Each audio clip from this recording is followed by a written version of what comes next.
नमस्कार विद्यार्थी मित्रांनो, मी प्राध्यापक सतीश कावळे, SVKT महाविद्यालय देवळाली कॅम्प.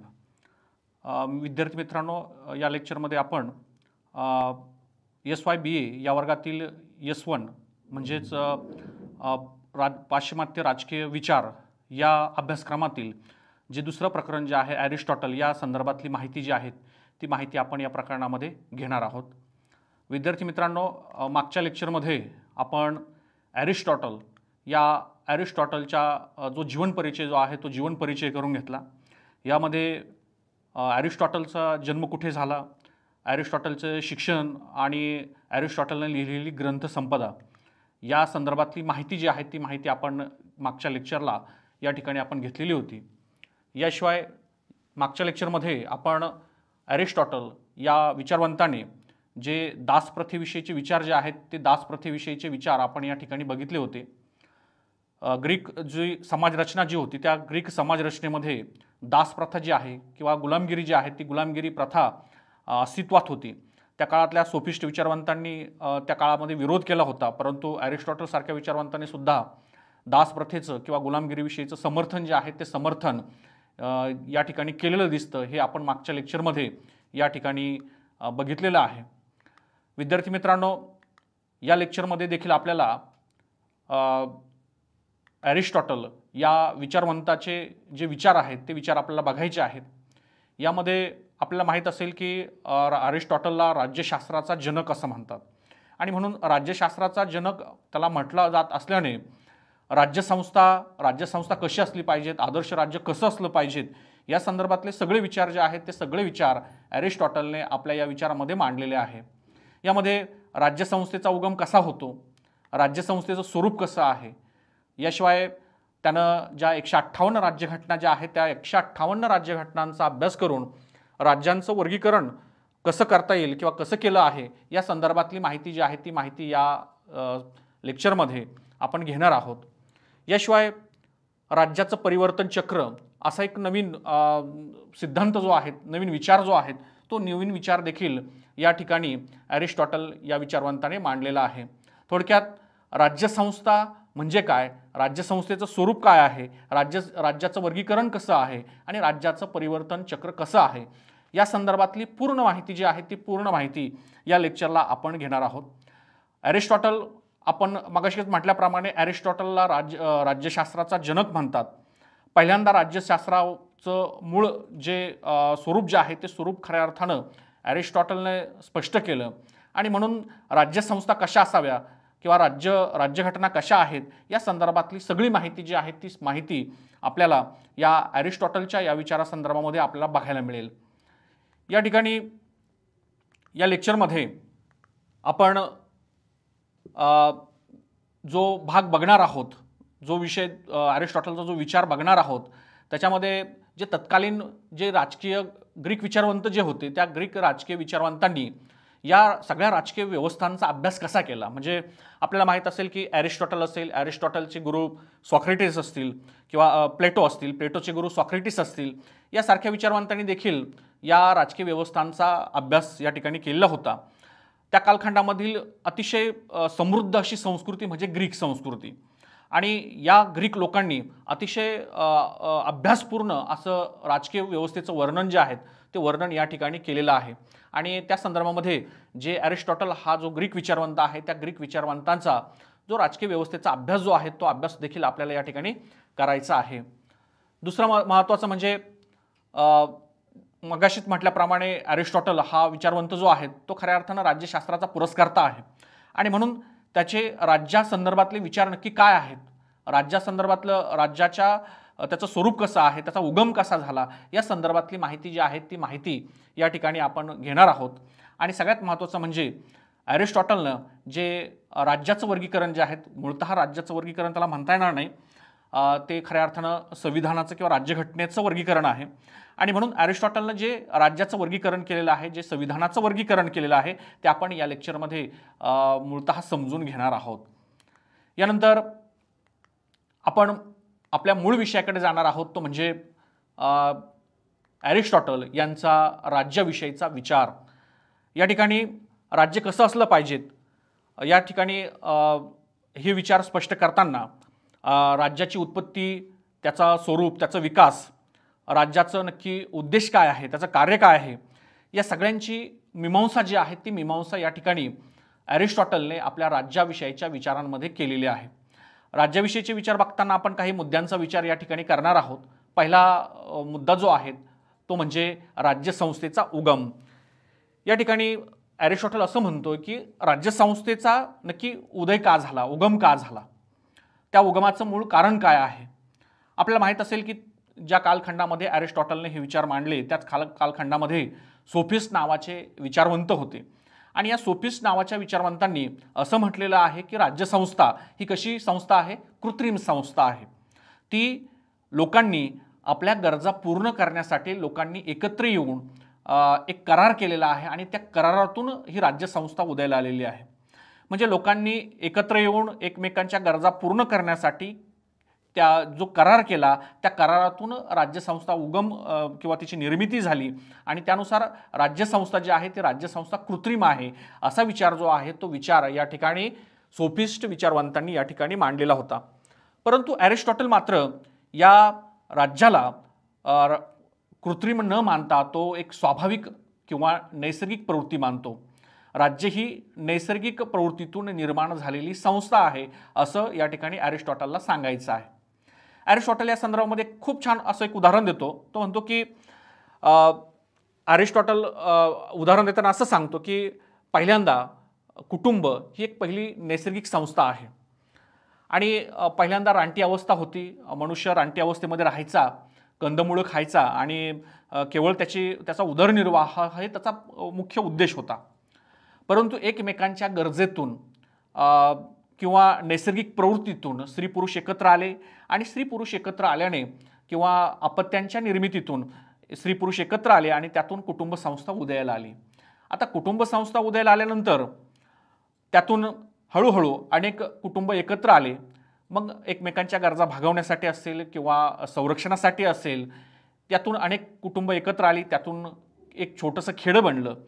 अनेक खेड्यांतून एक राज्यसंस्था निर्माण झाली आणि खऱ्या अर्थाने ही राज्यसंस्था जी आहेत त्या राज्यसंस्थेचा उगम हा खऱ्या अर्थानं या कुटुंब संस्थेच्या मूळ निर्मितीतून या ठिकाणी झालेला आहे. आणि म्हणून ही सगळी खेडी जी आहेत ही सगळी खेडी एकमेकांच्या गरजेसाठी एकमेकांच्या संरक्षणासाठी यांनी राज्यसंस्था जी आहे ती राज्यसंस्थेची निर्मिती जी आहे ती निर्मिती या ठिकाणी केलेली आहेत.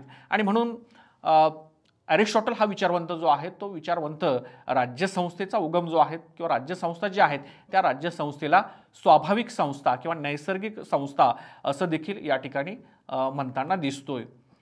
दुसरं महत्त्वाचं आहे ते म्हणजे राज्याचं स्वरूप. या ठिकाणी ॲरिस्टॉटलने या मुद्द्यामध्ये राज्याचं स्वरूप नक्की कसं आहे याचं वर्णन जे आहे ते वर्णन या ठिकाणी केलेलं आहे. आपल्याला माहीत असेल की ज्याप्रमाणे सोफिस्ट विचारवंत राज्याला कृत्रिम म्हणत होते त्याप्रमाणे ॲरिस्टॉटल राज्याला स्वाभाविक संस्था मानतो.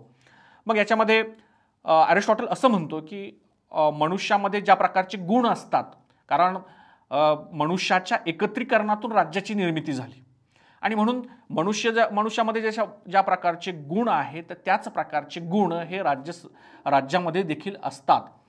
आणि म्हणून ॲरिस्टॉटल पुढे असंही सांगतो की राज्य हे मानवाच्या शरीराप्रमाणे आहे. म्हणजे ज्याप्रमाणे शरीरामध्ये विभक्त असे अवयव असतात आणि या अवयवातून खऱ्या अर्थानं शरीराची निर्मिती होते. शरीराच्या निर्मितीतून ह्या अवयवांना देखील महत्त्व प्राप्त होतं. जर शरीराची ही संघटना जी आहे रचना जी आहे ती जर विस्कटली किंवा ती कोलमडली तर अवयवांना कोणत्याही प्रकारचं महत्त्व राहत नाही. त्याचप्रमाणे राज्यसंस्था जी आहे त्या राज्यसंस्थेमध्ये जे अनेक घटक आहेत, उदाहरणार्थ समुदाय असेल, गाव असेल, शासक असेल, वर्ग असेल, प्रजा असेल, ह्या सारख्या सगळ्या घटकातून राज्याची निर्मिती होते. ज्याप्रमाणे सगळ्या शरीराच्या जेवढे अवयव आहेत त्यांच्या संचलनातून म्हणजे डोळ्यांचं काम असेल, हातांचं काम असेल, बुद्धीचं काम असेल, म्हणजे एक प्रकारे आपल्याला माहीत असेल की पहिल्यांदा एखाद्या गोष्टीवरती दृष्टी पडते, बुद्धी विचार करते, बुद्धीच्या विचार करण्यातून एखादी कृती घडते. म्हणजे एक प्रकारे शरीर ज्याप्रमाणे अवयवांप्रमाणे काम करतं त्याप्रमाणे राज्य जे आहे ते राज्य देखील ह्या ज्या घटक आहेत राज्यसंस्थांमधील त्या राज्यसंस्थांमधील घटकानुसार काम करत असतं. परंतु या ठिकाणी ज्याप्रमाणे राज्याला या सगळ्या घटकांची आवश्यकता आहे त्याचप्रमाणे या ठिकाणी ॲरिस्टॉटल असंही सांगतो की खऱ्या अर्थानं राज्यसंस्था जसं शरीर महत्त्वाचं आहे आणि शरीर जर नष्ट झालं तर अवयवांना महत्त्व नाही, त्याप्रमाणे राज्य जर नष्ट झालं तर या कोणत्याही घटकाला महत्त्व उरणार नाही, महत्त्व राहणार नाही, असंही या ठिकाणी ॲरिस्टॉटल सांगताना दिसतोय. थोडक्यात आपल्याला असं म्हणावं लागेल की राज्यसंस्था जी आहेत त्या राज्यसंस्थेमध्ये हे सगळे घटक जे आहेत हे सगळे घटक प्रत्येक दृष्टिकोनातून सामाजिक राजकीय दृष्टिकोनातून काम करत असतात आणि खऱ्या अर्थानं राज्याची उभारणी जी आहे ती राज्याची उभारणी या दृष्टिकोनातून सुरू असते. यानंतर आपल्याला जो ॲरिस्टॉटलने पुढचा विचार सांगितलेला आहे तो म्हणजे राज्यसंस्था जी आहे ती राज्यसंस्थेचा उगम किंवा राज्यसंस्थेची निर्मिती ही व्यक्तीच्या अगोदर झालेली आहे असा विचार या ठिकाणी ॲरिस्टॉटल या विचारवंताने मांडलेला आहे. तसं बघायला गेलं तर आपल्याला माहीत असेल की बऱ्याच विचारवंतांचं म्हणणं असं आहे की कुटुंब संस्था निर्माण झाल्या, खेडी निर्माण झाली आणि त्यानंतर राज्यसंस्था निर्माण झाल्या. परंतु या ठिकाणी ॲरिस्टॉटल फक्त एका वाक्यामध्ये असं सांगतो की एखादी वस्तू किंवा संस्था ही परिपूर्ण अवस्थेत तेव्हाच पोहोचू शकते जेव्हा ती नैसर्गिक अवस्थेतून गेलेली असते. म्हणजे या ठिकाणी ॲरिस्टॉटलला फक्त एवढं सांगायचं आहे की राज्यसंस्था जी आहे ती राज्यसंस्था अगोदर निर्माण झाली आणि राज्यसंस्था कारण तो राज्यसंस्थेला नैसर्गिक संस्था म्हणतो, स्वाभाविक संस्था म्हणतो आणि म्हणून राज्यसंस्था अगोदर निर्माण झाली आणि राज्यसंस्थेच्या अंतर्गत येणारे बाकीचे घटक नंतर निर्माण झाले आणि एक प्रकारे छानसं असं नियोजन असं मग कुटुंब संस्था असेल किंवा तेथील खेडी असतील किंवा तेथील प्रजा असेल यांच्यामध्ये एक सुसंगत असं नियोजन जे आहे ते खऱ्या अर्थानं या राज्यसंस्थेमुळे निर्माण होऊ शकलं असं या ठिकाणी ॲरिस्टॉटल या विचारवंताला सांगायचं आहे. थोडक्यात राज्यसंस्था जी आहेत राज्यसंस्थेची निर्मिती जी आहे ती राज्यसंस्थेची निर्मिती ही व्यक्तीच्या अगोदर झालेली आहे. या ठिकाणी त्यानं असंही म्हणतो की या सुसंघटित समाजामध्ये जर एखादा व्यक्ती राहत नसेल तर तो मनुष्य राहू शकत नाही, तो पशु राहतो आणि म्हणून खऱ्या अर्थानं व्यक्ती राज्यामध्ये राहिला आणि म्हणून खऱ्या अर्थानं तो मनुष्याप्रमाणे राहू शकला, वागू शकला आणि म्हणून फक्त त्याला या ठिकाणी असं म्हणायचं आहे की राज्यसंस्थेची निर्मिती जी आहे ती निर्मिती ही व्यक्तीच्या अगोदरची आहे. यानंतर ॲरिस्टॉटलने राज्यविषयक विचार स्पष्ट करताना जो महत्त्वाचा आपण मुद्दा मांडू शकतो तो म्हणजे राज्य ही सर्वोच्च समुदाय. या ठिकाणी ॲरिस्टॉटल एकदम स्पष्टपणे सांगतो की मनुष्याच्या अनेक गरजा असतात कारण कुटुंब संस्था निर्माण झाल्या, कुटुंब संस्थेतून खेडी निर्माण झाली, अनेक कुटुंबांतून खेडी निर्माण झाली आणि अशावेळी जो समुदाय निर्माण झाला त्या समुदायाच्या अनेक आवश्यकता असतात, अनेक गरजा असतात आणि त्या गरजा पूर्ण करण्यासाठी अनेक अशा प्रकारच्या जो समुदाय आहे तो समुदाय या ठिकाणी निर्माण केलेला दिसतो. परंतु हा समुदाय जो आहे तो समुदाय केवळ समुदायातील विशिष्ट कार्य जे आहेत किंवा विशिष्ट गरजा जो आहेत त्या विशिष्ट गरजाच या ठिकाणी पूर्ण करताना दिसतो. परंतु ॲरिस्टॉटल या ठिकाणी राज्याला एक सर्वोच्च समुदाय या ठिकाणी मानतो कारण इतर समुदाय जरी असले तरी ते समुदाय विशिष्ट कार्य करताना दिसतात, विशिष्ट गोष्टींची पूर्तता या ठिकाणी करताना दिसतात. परंतु राज्य अशी एक संस्था आहे की ती तो सर्वोच्च असा समुदाय आहे आणि त्याच्यामध्ये माणसाच्या सगळ्या गरजा पूर्ण होतात. खऱ्या अर्थानं माणसाचं सुखी जीवन जे आहे ते सुखी जीवन परिपूर्ण करण्यासाठी राज्यसंस्था ही एक सर्वोच्च समुदाय आहे असं या ठिकाणी ॲरिस्टॉटलने या ठिकाणी राज्याबद्दलचा विचार जो आहे तो राज्याबद्दलचा विचार या ठिकाणी सांगितलेला आहे. त्यानंतर पुढचा महत्त्वाचा मुद्दा जो आहे तो म्हणजे विभिन्नतेतून एकता. या ठिकाणी अनेक विचारवंत जे आहेत ते विचारवंत उदाहरणार्थ प्लेटो जो आहे तो प्लेटो असं सांगतो की प्लेटोने जो न्याय सिद्धांत मांडलेला आहे त्या प्लेटोने न्याय सिद्धांतानुसार असं म्हटलेलं आहे की राज्याची एकता जी आहे ती राज्याची एकता ही न्यायावर अवलंबून असली पाहिजेत आणि म्हणून त्यानं व्यक्तीचे स्वातंत्र्य अधिकार जे आहेत ते संकुचित करण्याचा कुठेतरी प्रयत्न जो आहे तो प्रयत्न या ठिकाणी केलेला आहे. परंतु या ठिकाणी ॲरिस्टॉटलने मात्र अतिशय वेगळं वर्णन जे आहे ते वेगळं वर्णन या ठिकाणी राज्याचं केलेलं आहे. तो असं म्हणतो की राज्यामध्ये विभिन्नता या ठिकाणी असणे आवश्यक आहे.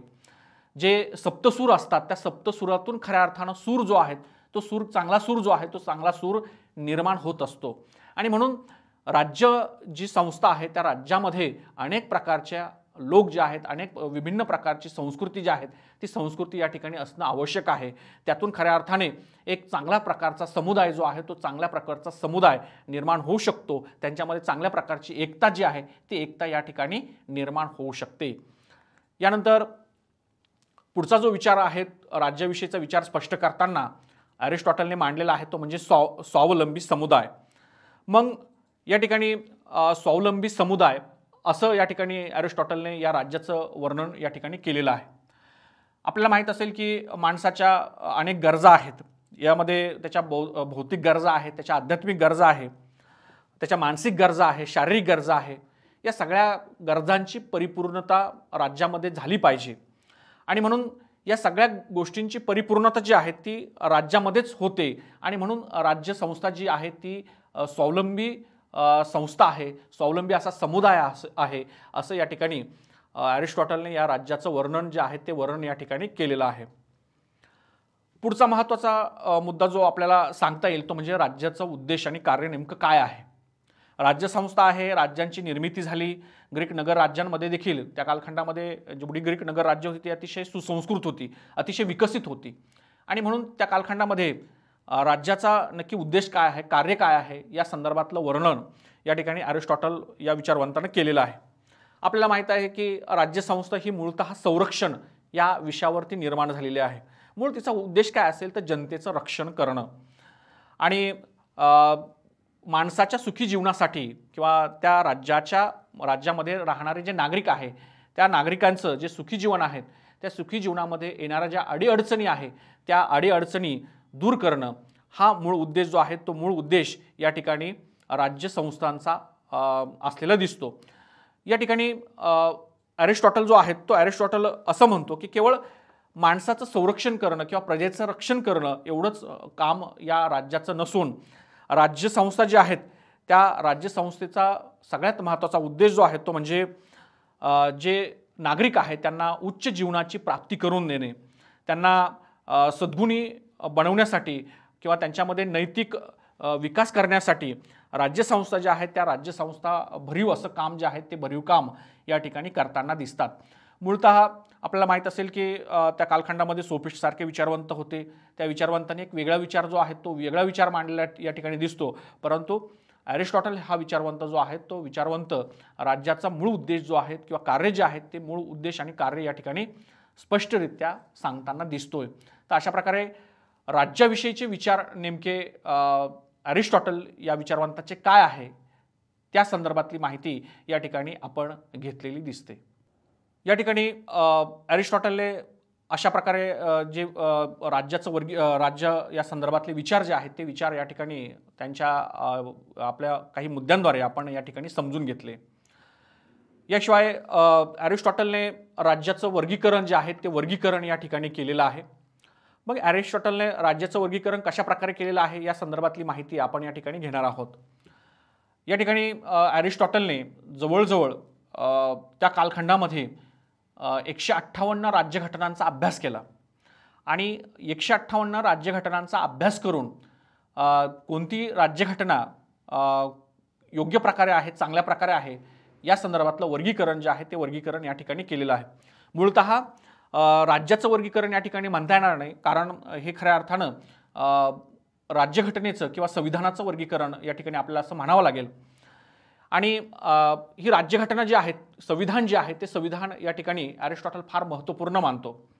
कोणत्याही राज्यसंस्थेची निर्मिती आणि कोणत्याही राज्यसंस्था जर टिकवायची असेल तर त्याला सगळ्यात महत्त्वाची जी राज्यघटना आहे ती राज्यघटना अतिशय प्रबळ असणं या ठिकाणी आवश्यक आहे असा विचार या ठिकाणी अरिस्टॉटल मांडतोय. याशिवाय तो असंही म्हणतो की जी संविधान जे आहेत, जी राज्यघटना जी आहेत त्या राज्यघटनेला मूळ पाठिंबा जर राज्यातील लोकांनी दिला तर खऱ्या अर्थानं राज्यघटना टिकू शकेल, पर्यायाने राज्यसंस्था सुद्धा समृद्ध होऊ शकेल, सुदृढ होऊ शकेल असा विचार तो या संविधानासंदर्भात या ठिकाणी मांडताना दिसतो. आता या ठिकाणी अरिस्टॉटलने राज्याचं किंवा संविधानाचं वर्गीकरण करताना मूळतः त्यानं दोन तत्व या ठिकाणी गृहीत धरलेले आहेत. एक म्हणजे संख्यातत्व आणि दुसरं म्हणजे उद्देश. या ठिकाणी राज्य किती व्यक्तींच्या हाती आहे आणि त्यानुसार त्यानं राज्याचं वर्गीकरण केलेलं आहे. आणि दुसरं म्हणजे राज्याचा नक्की उद्देश काय आहे, तो उद्देश सार्वजनिक हित आहे की स्वार्थ आहे. राज्याचा उद्देश नक्की स्वार्थ आहे की परोपकार आहे. या दोन गोष्टीनुसार म्हणजे राज्याचा उद्देश काय आहे आणि संख्यातत्व या दोन गोष्टीनुसार या ठिकाणी अरिस्टॉटलने राज्याचं वर्गीकरण जे आहे, संविधानाचं वर्गीकरण जे आहे ते वर्गीकरण या ठिकाणी केलेलं आहे. या ठिकाणी राज्याचं वर्गीकरण करताना जे प्लेटोचा जो स्टेट्समन नावाचा जो ग्रंथ होता त्या ग्रंथाचा आधार घेऊन या ठिकाणी अरिस्टॉटलने हे वर्गीकरण या ठिकाणी केलेलं आहे. आपल्या दी पॉलिटिक्स नावाचा जो ग्रंथ आहे त्या ग्रंथामध्ये पहिल्या प्रकरणामध्ये त्यानं हे सगळं वर्गीकरण जे आहे ते वर्गीकरण केलेलं आहे. मग या ठिकाणी आपण बघू शकतो की संख्यातत्व त्याच्यामध्ये शुद्ध प्रकार आणि अशुद्ध प्रकार, कारण त्यानं दोन तत्व महत्त्वाची मांडली. एक म्हणजे संख्यातत्व आणि दुसरं म्हणजे राज्याचा उद्देश नक्की काय आहे, तो उद्देश शुद्ध प्रकारामध्ये आहे की अशुद्ध प्रकारामध्ये आहे. मग या ठिकाणी हे वर्णन करताना त्यानं पहिलं जो मांडलेला आहे सत्ता जी आहे जर ती एका व्यक्तीच्या हाती असेल संख्यातत्वानुसार तर त्याला राजतंत्र असं म्हणतात. राजतंत्राचा उल्लेख तो शुद्ध प्रकारामध्ये करतो. मग एका व्यक्तीच्या हाती सत्ता असेल तर ते राजतंत्र ठरतं. याच्यामध्ये जी राज्याची सार्वभौम सत्ता आहे ती सार्वभौम सत्ता पूर्णपणे एका व्यक्तीच्या हाती असते आणि जो शासन प्रमुख जो असतो त्याला पूर्वीच्या कालखंडामध्ये राजा म्हणायचे. आणि हा राजा जो आहे तो पूर्णपणे विवेकानुसार वागत होता.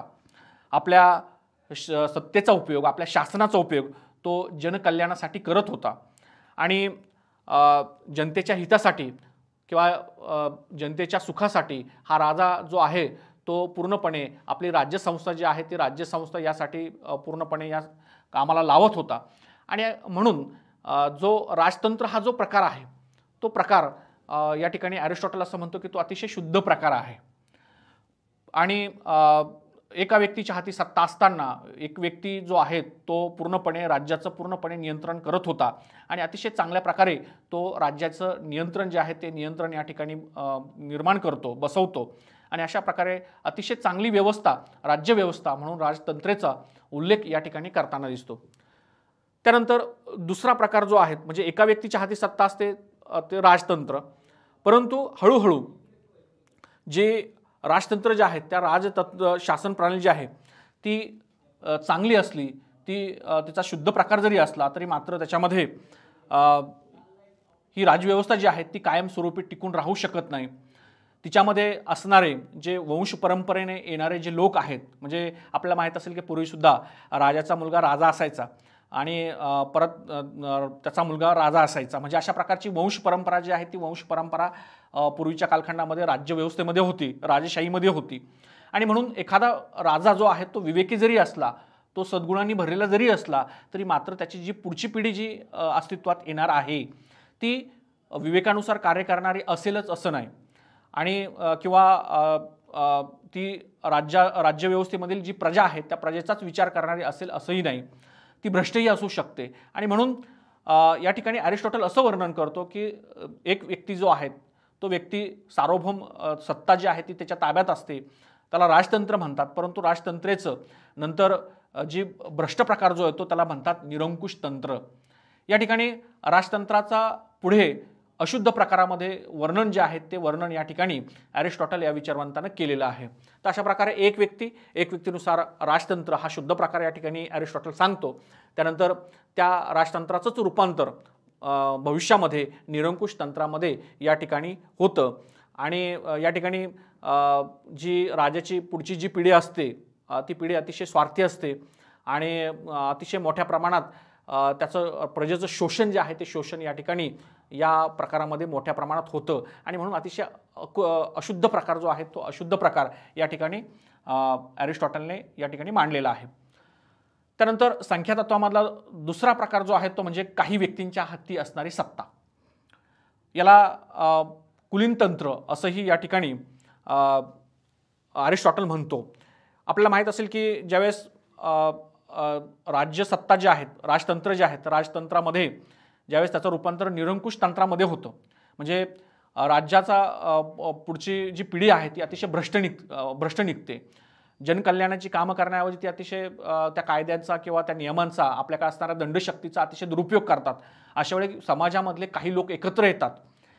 हे अतिशय बुद्धिमान लोक असतात आणि ते बुद्धिमान लोक एकत्र येऊन राज्यसंस्था किंवा राजा जो असतो त्याची राज्यव्यवस्था कोलमडवतात किंवा नष्ट करतात आणि राज्याची सूत्रे जी आहेत ती राज्याची सूत्रे आपल्या ताब्यात घेतात.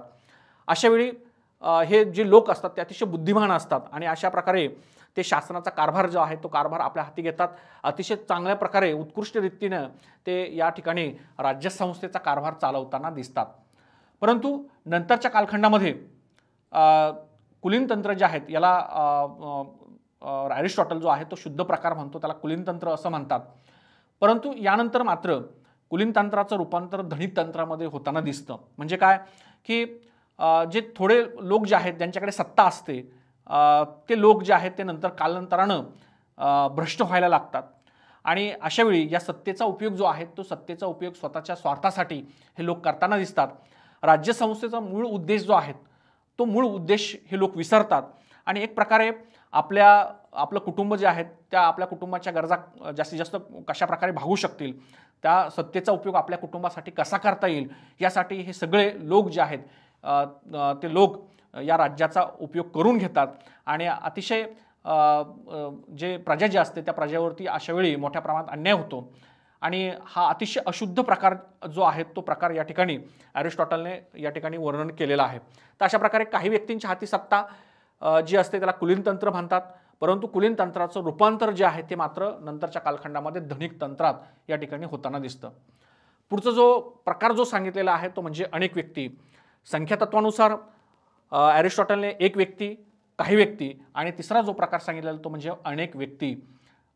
ज्यावेळेस धनिक तंत्र जे आहेत काही लोकांच्या हाती सत्ता असते आणि अतिशय भ्रष्ट लोक या ठिकाणी निर्माण होतात, राज्यव्यवस्था चालवतात.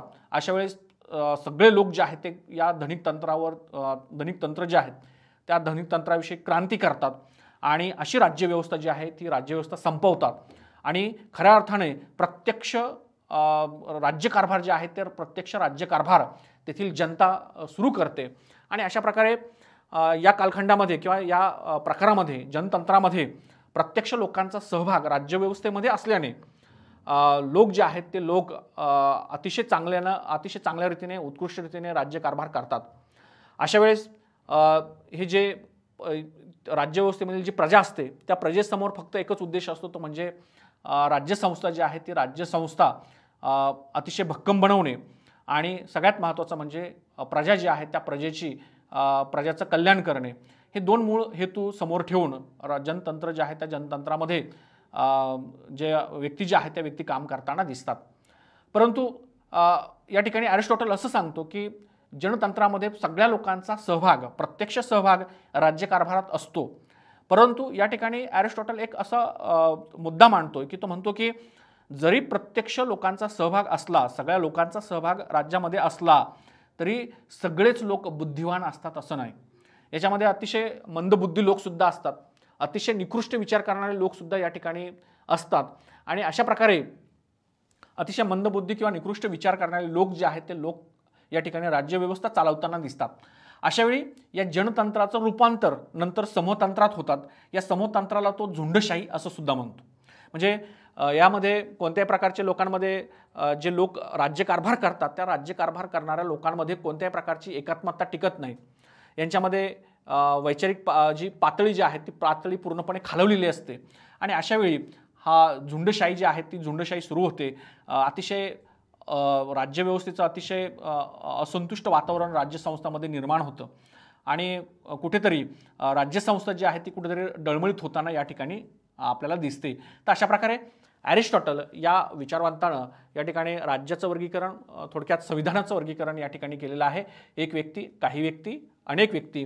एक व्यक्ती त्याच्यामध्ये राजतंत्र, त्याच्यामध्ये अशुद्ध प्रकारामध्ये निरंकुश तंत्र, काही व्यक्तींच्या हाती सत्ता असते, पहिल्यांदा कुलीन तंत्र, आणि त्याचंच रूपांतर नंतर अशुद्ध प्रकारामध्ये धनिक तंत्रामध्ये होतं. आणि तिसरा प्रकार जो आहे, काही व्यक्ती, अनेक व्यक्ती, या अनेक व्यक्ती त्याच्यामध्ये जनतंत्र आणि त्याचं रूपांतर अशुद्ध प्रकारामध्ये समूहतंत्र, अशा प्रकारचं अरिस्टॉटलनं या ठिकाणी वर्गीकरण आपल्याला केलेलं या ठिकाणी दिसतं. यानंतर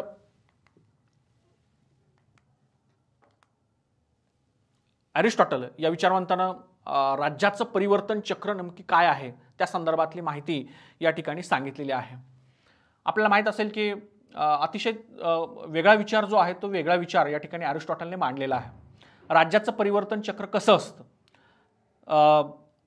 अरिस्टॉटल जो आहे तो अरिस्टॉटल असं सांगतोय की ज्यावेळी राज्यव्यवस्था निर्माण होते, राजतंत्र निर्माण होतं, एक राजा जो आहे तो सद्गुणांनी भरलेला असतो आणि अतिशय विवेकानुसार तो राज्याचं काम करत असतो.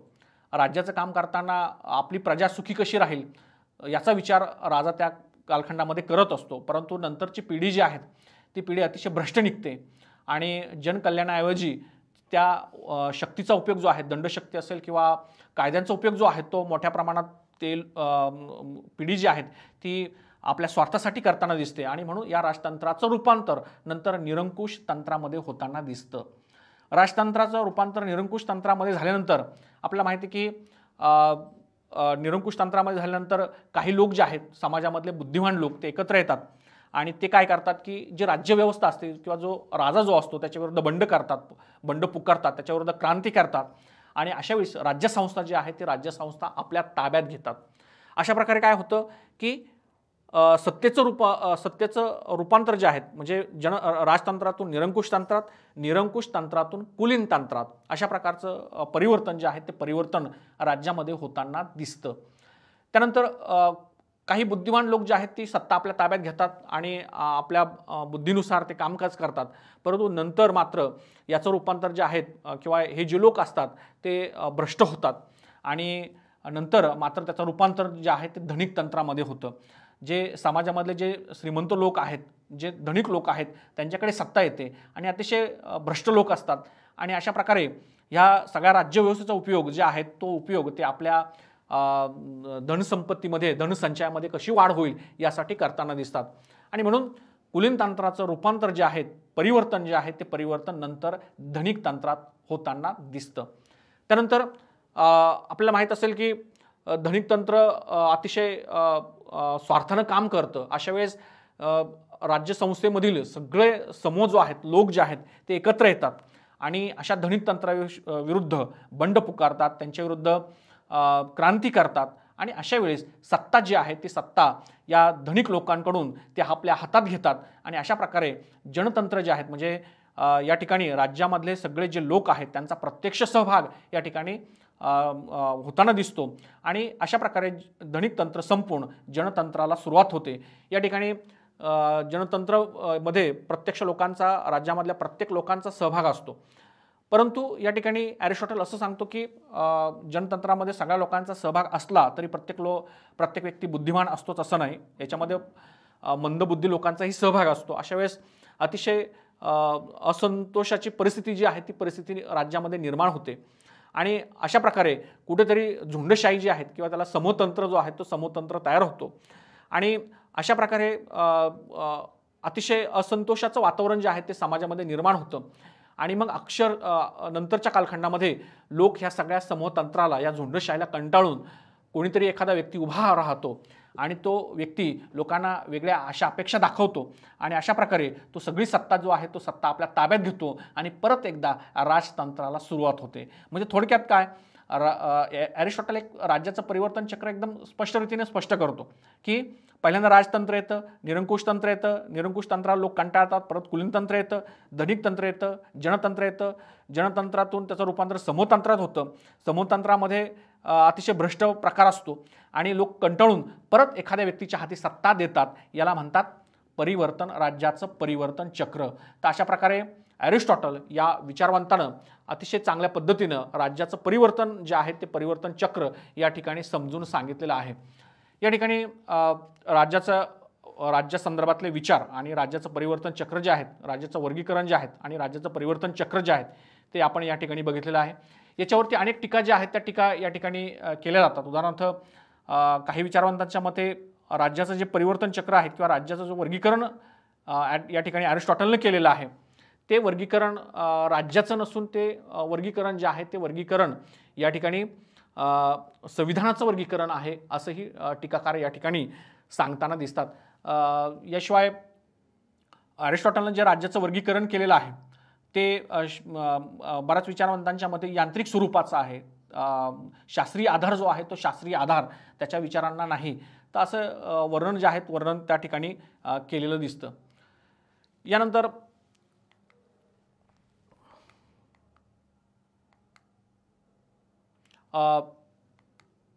राज्याच्या वर्गीकरणाचं टीकात्मक परीक्षणामध्ये दुसरा महत्त्वाचा टीका जी आहे ती टीका या ठिकाणी केलेली आहे. त्याच्यामध्ये राज्य आणि शासन यात भेद जो आहे तो भेद या ठिकाणी अरिस्टॉटलने केलेला नाही. म्हणजे या ठिकाणी टीकाकारांना असं म्हणायचं आहे की राज्य जे आहे ते राज्य कायमस्वरूपी राहू शकतं, कायमस्वरूपी टिकू शकतं. शासन व्यवस्था जी आहे ती शासन व्यवस्था कधीही बदलू शकते, परंतु राज्यसंस्था जी आहे ती राज्यसंस्था कायमस्वरूपी असते असा विचार जो आहे असा विचार या ठिकाणी टीकाकारांनी मांडलेला आहे. याशिवाय संख्येला जास्तीत जास्त महत्त्व जे आहे ते महत्त्व या ठिकाणी अरिस्टॉटलने आपल्या विचारामध्ये दिलेलं आहे. म्हणजे एक संख्या किती लोकांच्या हाती सत्ता असते त्यावरून त्याने या ठिकाणी वर्गीकरण जे आहे ते वर्गीकरण केलेलं आहे. टीकाकारांना असं म्हणायचं आहे की या ठिकाणी अरिस्टॉटलने राज्याचं वर्गीकरण केलेलं आहे, परंतु राज्याचं वर्गीकरण करताना त्यानं संख्यातत्व महत्त्वाचं मांडलं, परंतु या ठिकाणी व्यक्तीच्या गुणांकडे मात्र त्यानं पूर्णपणे या ठिकाणी दुर्लक्ष केलेलं आहे. याशिवाय आपण मगाशी म्हटल्याप्रमाणे की त्याचं शास्त्रशुद्ध स्वरूप नाही, यांत्रिक स्वरूप आहे असाही विचार टीकाकारांनी या ठिकाणी मांडलेला आहे. याशिवाय टीकाकारांना असंही म्हणायचं आहे की राज्याचं वर्गीकरण करताना त्याचं जे वर्गीकरण केलेलं आहे ते पूर्णपणे कालबाह्य झालेलं आहे. कारण आजच्या कालखंडामध्ये राजेशाही व्यवस्था किंवा धनिक तंत्र किंवा समूहतंत्र असा प्रकार जो आहे तो प्रकार या ठिकाणी दिसत नाहीत. आजच्या कालखंडामध्ये अनेक व्यवस्था ज्या आहेत त्या व्यवस्था या ठिकाणी उदयाला आलेल्या आहेत. उदाहरणार्थ अध्यक्षीय पद्धत असेल, संसदीय पद्धत असेल, प्रातिनिधिक पद्धत असेल, या प्रकारच्या नवनवीन पद्धती ज्या आहेत त्या पद्धती या ठिकाणी विकसित झालेल्या आहेत आणि म्हणून टीकाकार असं म्हणतात की त्याचं हे वर्गीकरण जे आहे ते पूर्णपणे आज कालबाह्य या ठिकाणी झालेलं आहे. तर अशा प्रकारचे राज्याचं वर्गीकरण जे आहे ते त्याच्यावरती टीकात्मक परीक्षण जे आहे ते टीकात्मक परीक्षण या ठिकाणी केलेलं दिसतं. या ठिकाणी आपण जे आहेत ते या लेक्चरला आपण अरिस्टॉटलचे राज्याविषयीचे विचार जे आहेत ते विचार या ठिकाणी समजून घेतलेले आहेत. अरिस्टॉटलने राज्याचा उगम कसा झाला, त्याचं स्वरूप काय आहे, याशिवाय राज्याचा मुख्य उद्देश काय आहे, कार्य काय आहे, या संदर्भातली माहिती जी आहे ती माहिती या ठिकाणी आपण समजून घेतली. याशिवाय अरिस्टॉटलने जे राज्याचं वर्गीकरण केलेलं आहे, आपण मगाशी म्हटल्याप्रमाणे की अरिस्टॉटलने 158 राज्यघटनांचा अभ्यास करून हे वर्गीकरण जे आहे ते वर्गीकरण या ठिकाणी स्पष्ट केलेलं आहे. संख्यातत्व हा महत्त्वाचा केंद्रबिंदू त्याने मांडलेला आहे आणि संख्यातत्वानुसार हे वर्गीकरण केलेलं आहे ते आपण समजून घेतलं. याशिवाय अरिस्टॉटलने जे परिवर्तन चक्र जे आहेत ते परिवर्तन चक्र या ठिकाणी सांगितलेलं आहे ते आपण या ठिकाणी बघितलेलं आपण दिसतं. तर अशा प्रकारे या लेक्चरमध्ये आपण ही माहिती जी आहे ती माहिती पूर्णपणे या ठिकाणी घेतलेली आहे. या ठिकाणी आपल्याला गृहपाठासाठी आपल्याला असाइनमेंट जी आहेत ती असाइनमेंट आपण या ठिकाणी बघणार आहोत. त्यामध्ये पहिला प्रश्न जो आहे तो म्हणजे अरिस्टॉटलचे राज्याविषयीचे विचार स्पष्ट करा. या ठिकाणी आपल्याला अरिस्टॉटलचं राज्याविषयीचे विचार स्पष्ट करताना अरिस्टॉटल राज्याचा उद्देश काय आहे, त्याचं स्वरूप कसं आहे, त्याचा उगम कसा झाला, या संदर्भातली माहिती जी आहे ती माहिती आपल्याला या प्रश्नामध्ये घ्यावी लागणार आहे. दुसरा प्रश्न जो आहे तो म्हणजे अरिस्टॉटलने सांगितलेले राज्याचे वर्गीकरण. दुसरा प्रश्न आहे त्याच्यामध्ये अरिस्टॉटलने जे वर्गीकरण केलेलं आहे संख्यातत्वानुसार त्याच्यामध्ये शुद्ध प्रकार आणि अशुद्ध प्रकार त्यानुसार हे वर्गीकरण आपण या ठिकाणी तुम्हाला बघावं लागणार आहे. त्याचं उत्तर तुम्हाला त्या ठिकाणी लिखाण करावं लागणार आहे. तिसरं जे आहे ते म्हणजे अरिस्टॉटलने सांगितलेले राज्याचं परिवर्तन चक्र. या ठिकाणी आपण बघितलेलं आहे की अरिस्टॉटलने राज्याचं परिवर्तन कशा प्रकारे होतं राजतंत्राचं रूपांतर मग कशाप्रकारे इतर तंत्रामध्ये होत चालतं आणि शेवटी समूहतंत्राचं परत राजतंत्रात रूपांतर कसं होतं, हे पूर्णपणे परिवर्तन चक्र आपण मगाशी बघितलं. त्या संदर्भातली माहिती जी आहे ती माहिती या ठिकाणी तुम्हाला घ्यायची आहे. या संदर्भातला पूर्णपणे असाइनमेंट जी आहे ती तुम्ही लिहून kavle.satish@mepsvktcollege.ac.in या वेबसाईटवर तुम्ही पाठवू शकतात. त्या संदर्भातले काही प्रश्न असतील, काही तुम्हाला माहिती लागत असेल तर त्या संदर्भातली माहिती तुम्ही या ईमेलवरती पाठवून तुम्ही मिळवू शकतात.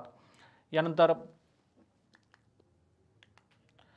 या ठिकाणी पुढच्या लेक्चरला आपण अरिस्टॉटलचे काही विचार जे आहेत ते विचार या ठिकाणी बघणार आहोत.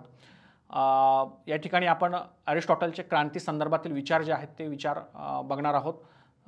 या विचारांची माहिती आपण या ठिकाणी घेणार आहोत. याशिवाय अरिस्टॉटलने सांगितलेले विचार जे आहेत त्या विचारांचं टीकात्मक परीक्षण अनेक टीकाकारांनी अरिस्टॉटलच्या ह्या विचारांवरती टीका केलेली आहे ते आपल्याला पुढच्या लेक्चरमध्ये या ठिकाणी बघायचं आहे. या संदर्भात काही प्रश्न असतील, काही माहिती असेल, हवी असेल तर तुम्ही मला ईमेल करू शकतात. ईमेलवरती माहिती पाठवू शकतात. धन्यवाद.